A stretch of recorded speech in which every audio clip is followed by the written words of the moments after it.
Et nous sommes de retour au plateau pour la suite de cette émission. Nous abordons notre troisième sujet. Nous parlons à présent du Bénin.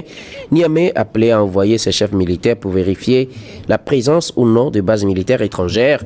Nous revenons sur ce sujet parce que la situation commence par se tendre à nouveau entre le Niger et le Bénin en raison des accusations du général Tiani accusant le Bénin d'abriter des bases militaires étrangères, comme on le sait. Et c'est pas la première fois que le Niger tient de telles accusations contre le Bénin. Et le Bénin a toujours nié. Dans la foulée des nouvelles déclarations du général Tiani, le ministre béninois des Affaires étrangères, Olusegun Bakari, s'est prononcé sur la question. Il a rappelé que le président Patrice Talon a donné la possibilité à ce que le Niger envoie ses forces, ses chefs militaires, qui, en compagnie des chefs militaires du Bénin, vont visiter le territoire béninois pour vérifier si effectivement il y a une base militaire étrangère ou non sur le sol béninois. Nous en parlons avec nos invités. Je commence par vous, Constant Lemou. Le Bénin est accusé d'abriter une base militaire étrangère pour déstabiliser le Niger. Le Bénin dit, bon, nous sommes là, venez envoyer vos militaires, ils vont venir vérifier si ce que vous dites est vrai ou pas. Oui, Guillaume, les relations entre le Bénin et le Niger sont tendues depuis le coup d'État militaire au Niger et les agitations portant sur une éventuelle attaque militaire organisée par la CEDEAO, du moins initiée par la CEDEAO.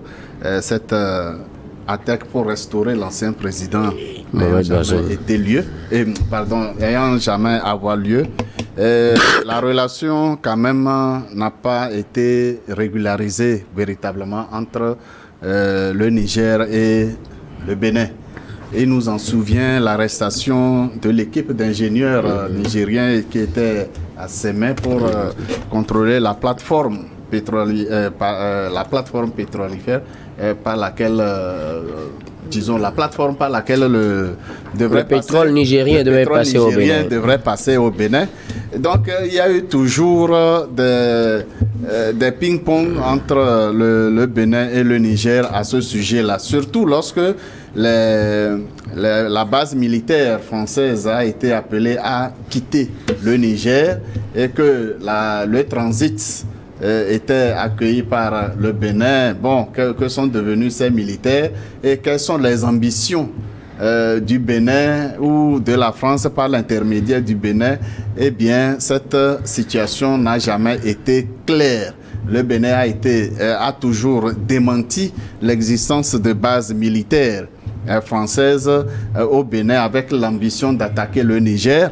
Mais le pouvoir de transition nigérien a toujours maintenu ces accusations contre le Bénin. Je pense que c'est de la bonne guerre lorsque le président Talon ou son ministre des Affaires étrangères appelle à une vérification sur le terrain. C'est normal. Mais ce qui est sûr, quelle que soit la mission qui serait envoyée,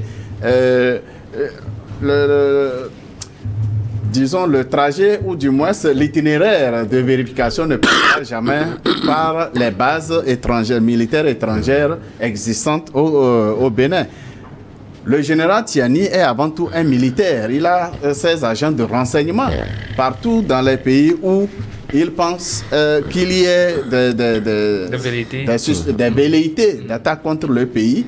Il n'est pas un enfant pour parler n'importe comment. C'est que quand il parle en responsable et il donne même des précisions. Alors, s'il existe effectivement des bases militaires françaises et que le général Tiani, en précisant les endroits, les zones d'existence, eh bien, ces bases ne peuvent pas rester là. Elles peuvent se déplacer et après on vient vérifier que bon, anciennement il y avait quelque chose ici, mais il n'y a plus rien. Ce qu'il y avait là, où est-ce que ça se trouve actuellement? Nous parlons nous parlons d'une base militaire, hein, nous ne parlons pas d'un campement de quelques soldats, nous parlons d'une base militaire. Là, une base militaire, on peut la déplacer. Bien sûr. Depuis 2 ans, ce problème est là. Depuis 2 ans. Combien de temps on prend pour déplacer une base militaire? L'accusation n'a celle qui était au Niger. En combien de temps les Français ont quitté le Niger? Ils n'ont pas pris 5 mois. La base militaire française... Mais on voit toujours quand même les installations. Bien sûr. Les installations, c'est le personnel qui a quitté avec quelques matériels. Mais alors, où est le problème si les militaires français quittent une base qui est occupée par les militaires béninois? Je me souviens encore, il n'y a pas longtemps, quand le président Talon, visitant une base militaire, disait, pour le paraphraser, on a tellement modernisé les camps, les logements, et là, ça suscite des soupçons que ce sont des bases militaires étrangères. Mais qu'est-ce qui prouve que ce ne sont pas réellement ce n'est pas réellement une base militaire française dont les occupants ont déserté ou se sont déplacés, et désormais ce sont les Béninois. Le président Talon le disait dans le cadre de la modernisation. Bien sûr. Il a créé de nouvelles structures, il a modernisé l'existant au point où des voisins pensent que c'est des étrangers qui vivent là-bas, et pourtant c'est des militaires béninois, c'est ce qu'il veut dire. Ça, c'est ce qu'il a dit, et il ne pouvait pas dire le contraire. En tout cas, alors, merci beaucoup. La commission ou bien la mission de vérification ne trouvera pas les militaires français dans cette base. Nous sommes d'accord. Ok. Où est-ce que ces militaires se sont installés maintenant? On ne saurait le dire. Dans quelle forêt? On ne saurait le dire. Mais, je répète, le général Tiani n'est pas un novice en la matière. Et il a un renseignement très, très, très efficace qui fournit des informations avec précision. C'est pour se disculper en attendant que les preuves véritables soient affichées au grand jour, et nous tous nous attendons ce grand jour qui ne va pas tarder à venir. En tout cas, on l'espère vivement. Eric Johnson, le Bénin se dit ouvert pour une inspection des militaires nigériens pour voir si effectivement il y a une base militaire étrangère sur son sol. La déclaration a été faite par le ministre béninois des Affaires étrangères. Il invite à ce que le Niger envoie une délégation de ses chefs militaires qui soit accompagnée des chefs militaires du Bénin pour faire cette inspection. Doutez-vous que s'il y a une base, qu'elle soit peut-être désertée par des étrangers et occupée peut-être par des Béninois, ou est-ce possible qu'il y ait la possibilité qu'évoque Constant Lemou selon vous? Non, je pense qu'il faut s'en tenir aux faits et à tout ce qui se passe autour de cette affaire de présence militaire étrangère en Côte d'Ivoire et au Bénin, où la CEDEAO s'est déjà prononcée là-dessus. La CEDEAO, qui est une organisation sous-régionale qui a défendu ces deux pays-là par rapport à la présence de bases militaires où des terroristes seraient formés pour aller commettre des bévues au Sahel. Je crois que il y a déjà le ministre des Affaires étrangères, le ministre béninois des Affaires étrangères, Chegoun Bakary, qui a dit clairement que le Bénin n'a jamais abrité de base militaire depuis 1960. Son indépendance, le 1er août 1960. Et je crois que c'est un fait qui peut être vérifié partout. J'ai suivi un peu des militaires, des hauts gradés français qui ont présenté encore une fois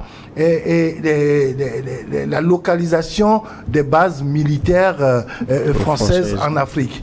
Et on a vu que ça part du Tchad jusqu'au Sénégal. Et aujourd'hui, dès qu'il y a un pays qui demande qu'on démantèle une base, alors tout de suite, cette base-là est enlevée de cette carte-là. J'ai suivi ce truc-là. Je n'ai jamais vu de base militaire au Bénin. Maintenant, si le Bénin demande cela, c'est parce que le Bénin est dans une approche de responsabilité et surtout de bon voisinage avec le Niger. Le Bénin souhaiterait quand même que ces accusations-là s'arrêtent et que les deux pays reprennent langue, et surtout que c'est des pays frères où vous voyez à leurs frontières des Béninois qui se lèvent pour aller travailler au Niger et vice-versa. Vous comprenez que nos frontières sont quand même des frontières artificielles créées par le colon et ça nous dérange énormément. Et par conséquent, je pense que lorsqu'il y a des difficultés, les pays africains cherchent toujours à dialoguer, à discuter pour trouver une solution. Mais aller jusque sur le front avec des armes et tout ça, c'est quand le dialogue est très difficile. Et je crois que le Bénin est dans une logique aujourd'hui de pouvoir reprendre langue avec le pays frère qui est le Niger pour que ces accusations-là cessent et que le bon voisinage, vous savez... Est-ce que ce que dit le Bénin est une alternative crédible pour assurer le Niger? Je pense qu'il faut aller même au-delà. En quoi faisant? Permettre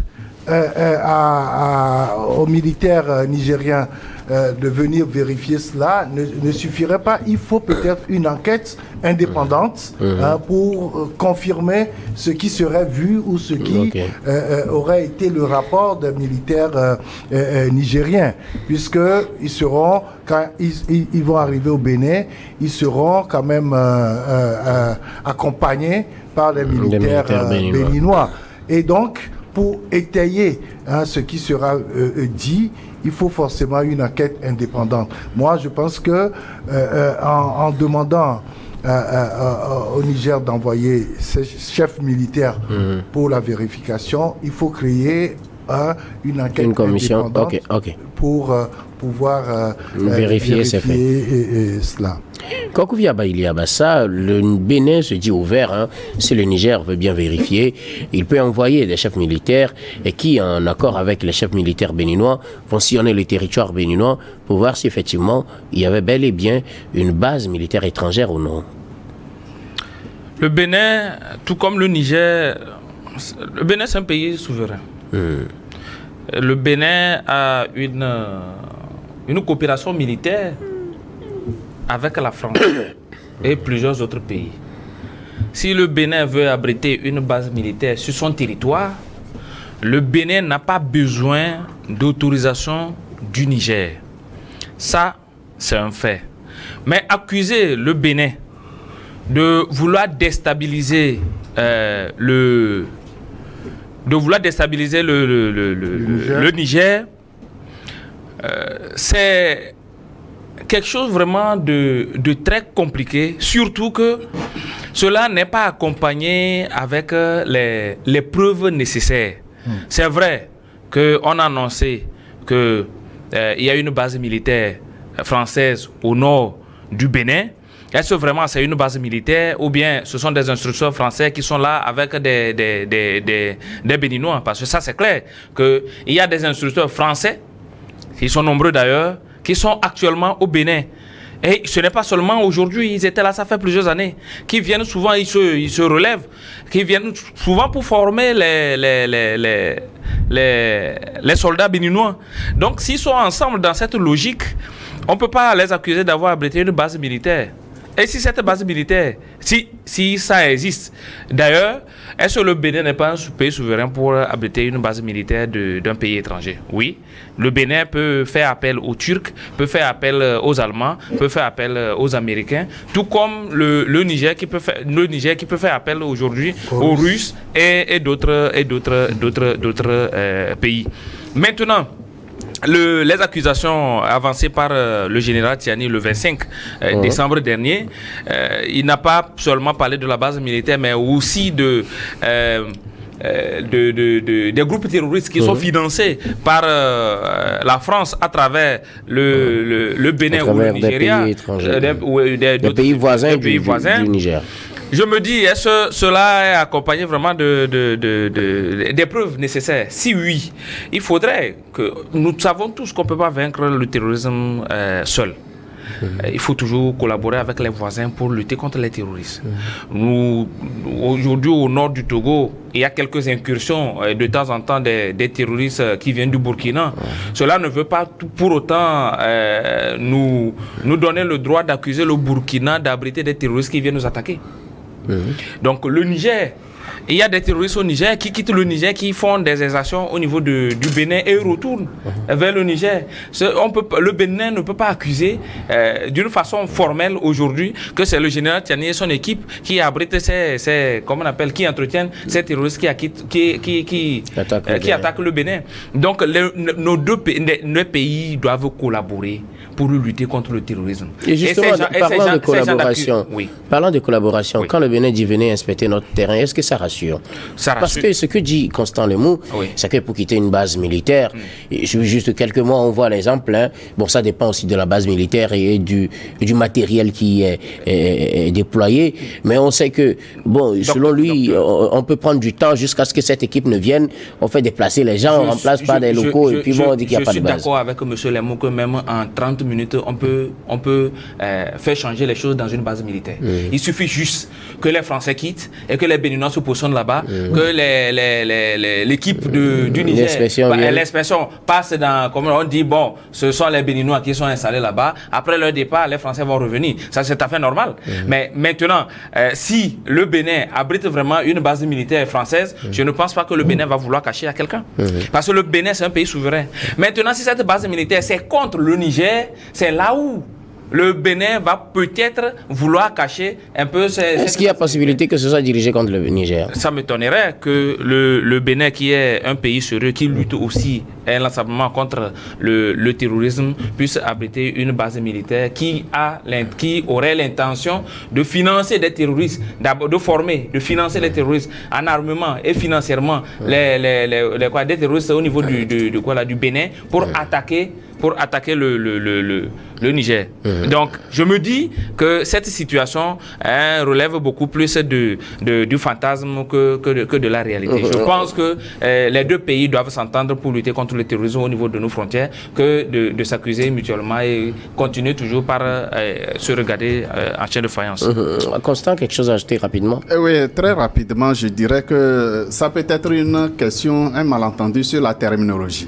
Est-ce que le Niger peut appeler une base militaire? Eh bien, le Bénin l'appelle coopération militaire. Voilà. La présence militaire étrangère est pour une question de formation. Non, mais c'est quand même des militaires qui parlent. Je pense que les militaires ne peuvent pas se tromper sur certains thèmes militaires. Justement, c'est une question de terminologie d'un pays à l'autre. Ce que le Niger appelle base militaire, si c'est un civil qui le dit, Constant, si c'est un civil qui le dit, on pourrait le comprendre. Mais venant d'un général, je ne pense pas que le général Tiani confonde peut-être un camp militaire à une base militaire, parce que c'est pas la même chose. Je ne parle pas de confusion de la part du général Tiani. Oui, je refuse pas. Donc, s'ils vont sur le terrain et qu'ils découvrent une base militaire, le Bénin ne pourra pas dire, bon, nous on appelait ça un camp. Vous êtes d'accord avec moi? Maintenant, que ça soit que la CEDEAO démente l'existence de bases militaires au Bénin ou en Côte d'Ivoire, cette défense n'est pas crédible. Pourquoi? Parce que la CEDEAO a clairement affiché et préparé un coup de force au Niger. Et tous les moyens sont bons pour le faire. Et jusqu'à l'instant où nous parlons, la CEDEAO n'a pas encore renoncé clairement à cette ambition-là. Sur le Nigeria a quitté la CEDEAO. La CEDEAO ne peut plus, comment on appelle, les trois pays qui ont quitté la CEDEAO aujourd'hui constituent une cible pour la CEDEAO une cible en quoi? Le maître de la CEDEAO. Par conséquent... Une cible en quoi? Puisque la CEDEAO... Une cible parce que l'objectif de déstabilisation n'est pas exclu. La CEDEAO n'est pas quand même un très récemment, après le dernier sommet de la CEDEAO, on demande, on accorde un délai supplémentaire à ces pays pour revenir. C'est pour faire les discussions, selon le communiqué de la CEDEAO. La réaction normale des pays de l'AES, c'est de prendre toutes les dispositions et être en alerte maximale parce que, aussi longtemps que la CEDEAO n'a pas acté le départ de ces pays, si jamais il y a coup d'État dans ces pays, le pays revient naturellement au sein de la CEDEAO. Là, merci beaucoup. Ces pays ont vraiment raison de prendre toutes les mesures et tout ce qui peut bouger autour. Ce n'est toujours pas Évident, ce n'est pas évident. En tout cas, On ne peut pas laisser le dommage se créer avant de se rendre à merci l'évidence. beaucoup à vous. C'est pas Malheureusement, vrai. le temps ne nous suffit pas aujourd'hui pour nos différents sujets. Oubliez qu'aujourd'hui, la nouvelle tendance, c'est de sortir des mains des colonisateurs ou des colons, comme on les appelle. Mais ceux Et qui donc- restent au sein de la CEDEAO et donc- sont en train de tirer ceux qui se libèrent pour ramener sous la griffe du Ce n'est dominateur. pas vrai. C'est la réalité. Malheureusement, C'est la réalité. Eric, terminez rapidement. La Et Constant, Côte d'Ivoire permettez qu'Eric. a demandé- Non. La déclaration du président Ouattara, c'est exactement Merci beaucoup. l'histoire de l'école. Malheureusement, je ne pourrai pas vous laisser continuer. Nous allons marquer une nouvelle pause, puis on reviendra tout à l'heure pour la dernière partie de cette émission. Du camp de Port-Boué. Ça,